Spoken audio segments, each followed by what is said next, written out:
Hello, parents. Right now, you may be on week 1, 2, or even 3 of being a full-time stay-at-home parent and educator. And you may be noticing that your child is acting out. It is very common for children to act out when something happens in their life, a major change of any sort. These can include a new sibling in the family, or being quarantined due to the coronavirus. So one way to combat some of the behavior issues you may be noticing is to establish a routine. It's important that you keep your routine consistent as much as possible, and it may take some time for you and your child or children to get used to it. First thing to consider is sleep. A 3 to 5-year-old, according to the CDC, is recommended to get 10 to 13 hours of sleep in a 24-hour period. Now, that doesn't mean they have to sleep 13 hours at night. That could mean 10 to 11 hours at night and then maybe 2 hours during the day for nap time, whatever works for you. Now, I'm not telling you have to wake up at 6 in the morning every morning and you have to go to bed at 8 o'clock every night. Figure out what works for you and your family.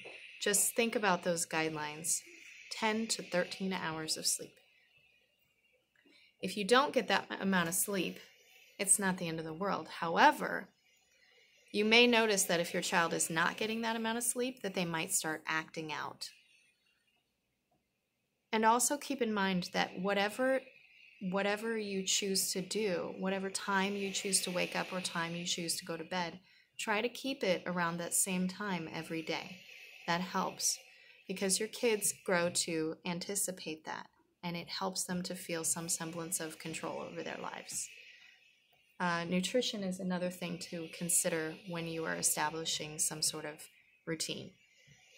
Now, I'm not saying that your child can't eat sweets ever and that they can't have treats of any kind, but think about what foods you're giving them and what you notice might be a trigger food. Is there something that they're eating that every time they eat it, they are bouncing off the walls? For my child, it's strawberry syrup. Whatever it is, he can eat chocolate or other things, but whatever it is, maybe it's red food dye, I don't know, but he is off the wall and he will not sleep at night. Also think about what time you're giving them anything sweet. If it's an hour or two before bedtime, they might not be tired when you want to put them to bed. They might be a little hyper.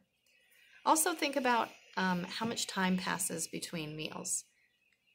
If you are waiting too long between each meal, your child might start getting really grumpy and it might be hard to deal with them. Their blood sugar has crashed and they gotta eat now. Whatever time you choose to eat, try to keep it consistent. If you decide to have lunch at 11 o'clock every day, try to keep it at 11 o'clock. If you decide to in the afternoon, that's great. Whatever works for you and your family. Also, think about the fact that, your kid might not be a 3-meal-a-day kind of child. They might be a grazer. They might eat snacks throughout the day. So think about that as well.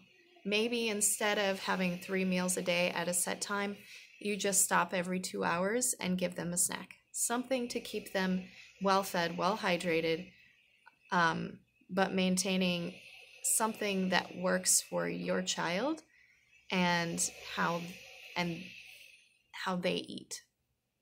Also consider physical activity. It's really important to get this. When a child doesn't get enough physical activity, they start acting out because they have this nervous, anxious energy. Now, if you don't want to go outside, which you certainly could as long as you're maintaining your social distancing, there are a lot of things you can do indoors as well. One thing I like to do on a rainy day with my kids is pull up the YouTube and have a dance party, and I'll dance with my kids. You can also have them follow directions, practicing following directions. Can you jump 10 times for me? Can you hop 14 times? Can you spin in a circle? Can you pretend to be a tornado? Something like that. You can also practice things like tossing and catching a ball. You can practice balancing. You could make a line with yarn or chalk on the ground. And you could have them practice walking one foot in front of the other. That's really good at this age to practice balancing. You can have them stand on one foot, practice balancing like that. You can have them do yoga. There are lots of different things you can do, but it's really important to get that physical activity in. I would recommend at least an hour a day. If you want to do 2, that'd be great. You don't have to do it all at once. You could do maybe 30 minutes in the morning, 30 minutes in the afternoon. You could do an hour in the morning or an hour in the afternoon, whatever works for you guys. Also consider outdoor time. Going for a walk, going for a bike ride. That vitamin D is really good. Right now, that sunshine, it helps with depression and it helps with your killing off some viruses. Not to say that if you go outside, you're not going to get sick, but it's really important to get, your vitamins in, and vitamin D is a crucial part of your health as well. Your education. This might be a tough one. You're not sure where to go, and I'm going to start giving you some more advice on this as well. You don't have to sit down with them for an hour or an hour and a half. The kids don't have that long of an attention span anyway. I'd say no more than 5 to 15 minutes at a time, maybe closer to 10 to 12. That's a good amount of time that your child can hold their attention.